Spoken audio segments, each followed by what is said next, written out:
ఇది తీయడం మర్చిపోయాను స్టార్టింగ్ నుంచి వేరే పనిలో పడి.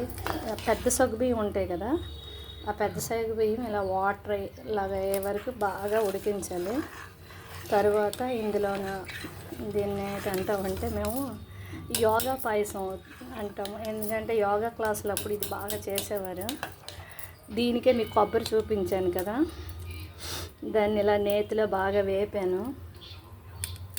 వేపేసి కొబ్బరి, బాదం పప్పు, జీడిపప్పు, లైట్గా పచ్చకర్పూరం, తర్వాత యాలకులు, మిరియాలు మిక్సీ వేసి, ఇది చిరంజి పప్పు, ఇంకా సారపప్పు అంటారు, చిరంజి పప్పు అంటారు, ఇంకా ఎవరేమంటారు నాకు తెలియదు. అంటే ఎక్కువ వేపకూడదు, లైట్గా నెయ్యిలో వేపేసి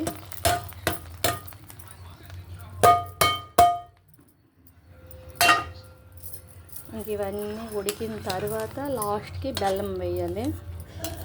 ఇది చాలా బాగుంటుంది.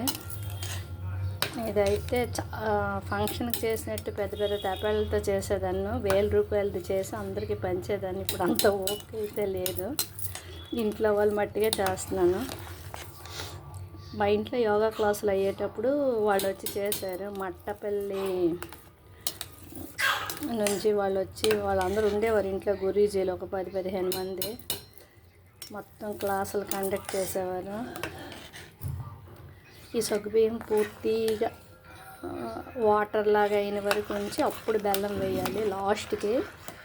ఇందులో కొబ్బరికాయ చిన్న తొక్కు తీసేసి చిన్న ముక్కలు కట్ చేసేసి నేతిలో వేపి చూడండి కలర్ మారించేసారా, అలా వేయాలి. చిరంజిపప్పు, జీడిపప్పు, ప్రస్తుతానికి ఇంకా బాదం పప్పు కూడా వేస్తాను. చిరంజిపప్పు, జీడిపప్పు, పిస్తా పప్పు, బాదం పప్పు, యాలకులు, మిరియాలు మిక్సీ చేశాను. బాదం పప్పు, పిస్తా పప్పు అని చిన్న చిన్న ముక్కలు కట్ చేసి వేసాను. జీడిపప్పు కూడా చిన్న ముక్కలు కట్ చేసేసాను. కొబ్బరికాయ ముక్కలు కూడా చిన్న కట్ చేసేసాను. చిరంజిపప్పు డైరెక్ట్గా వేస్తాను. ఇంకా ఇందులో ఇంకోటి ఏంటంటే సేమియా కూడా వేయచ్చు. అయితే ఇవన్నీ ఆరోగ్యకరమైనది వండుకొని మళ్ళీ సేమియా ఎందుకు వేయాలని నేను వేయట్లేదు. వాళ్ళైతే సేమియా కూడా వేస్తారు.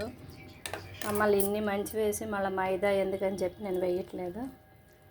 ఇది మరి కొంచెం ఆల్మోస్ట్ ఉడికిపోయింది. ఇంకొంచెం ఉడికితే ఇంకా బెల్లం వేసేది. అన్నీ చిన్న చిన్నగా కట్ చేస్తాను కదా, ఇది ఒక్కటే కొంచెం పెద్దగా వేస్తే లిక్విడ్గా ఉంటుందని బాదం పప్పులు డైరెక్ట్గా వేయిస్తున్నాను నెయ్యిలోని. అదే నెయ్యి అంటే మళ్ళీ ఎక్కువ వేస్తే బాగోదు. వేయించడం కూడా ఎక్కువ వేయించకూడదు, జస్ట్ చాలా తక్కువగా వేయించాలి. చూసారా, లైట్గా వేయిస్తే బాగుంటుంది.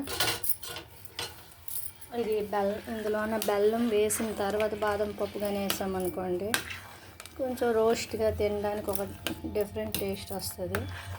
ఉడికితే ఒక డిఫరెంట్ టేస్ట్ వస్తుంది. ఇది ఇంత పలుచగా ఉంది కదా, చల్లగా అవుతున్న కొద్ది గట్టిగా అయిపోతుంది. అలా ఉడుకుతుంటే నీళ్ళు వేస్తుంటే కూడా ఇంకా అలాగే ఉంటుంది. ఒక్క 2 నిమిషాలు చూడకపోతే కలర్ మారిపోతుంది. ఆపేసాను. ఇంకా మన ఇష్టం, లోపల ఉడికిస్తామా డెకరేషన్ చేస్తామా. నేనైతే కొంత ఉడికిస్తాను, కొంత డెకరేషన్కి వాడతాను. చెప్పే కదా, ఉడికితే ఒక టేస్ట్, డెకరేషన్కి వేస్తే ఒక టేస్ట్ అని. ఉడికిన దాంట్లో కొంచెం వేస్తాను.